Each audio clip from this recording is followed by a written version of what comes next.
Hello everyone, this is Dr.Meetakshi. Today's video is a continual series of the previous two videos.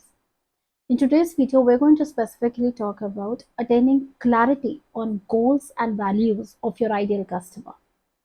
One of the essential steps in creating your ideal customer starts with identifying the goals and values of your ideal customer.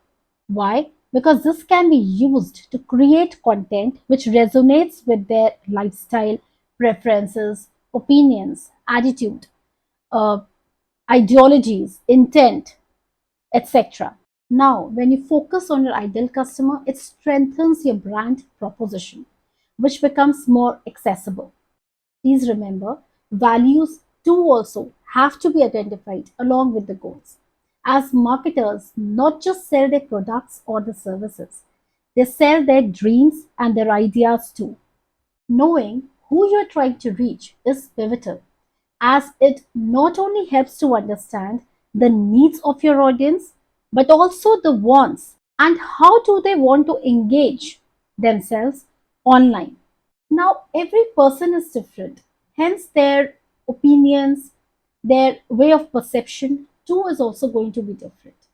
Now, based on the demographic factors, especially, or the psychographic factors, the same message can be perceived differently by different people. Therefore, finding intent based purchasing pattern is the key. For example, Nike has successfully targeted Gen Z, providing personalized shoes, advice from different coaches, community based conversations, etc. There are many other programs which are mentioned in their website.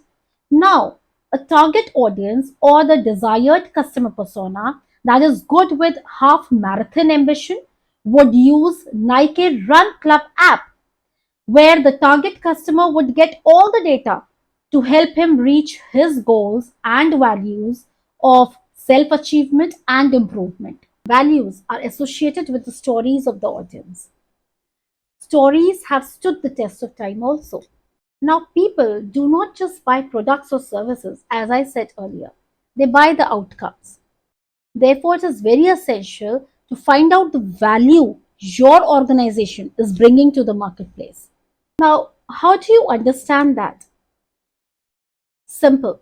Find out or identify the change your target audience has experienced after using your product or services. Is she happier? Is she healthier?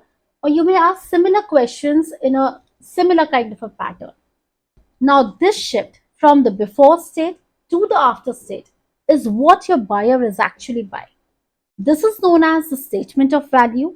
And in your worksheet, you may just simply mention as the product name and the difference or the value that the product has been able to add to your customer's life. Thank you.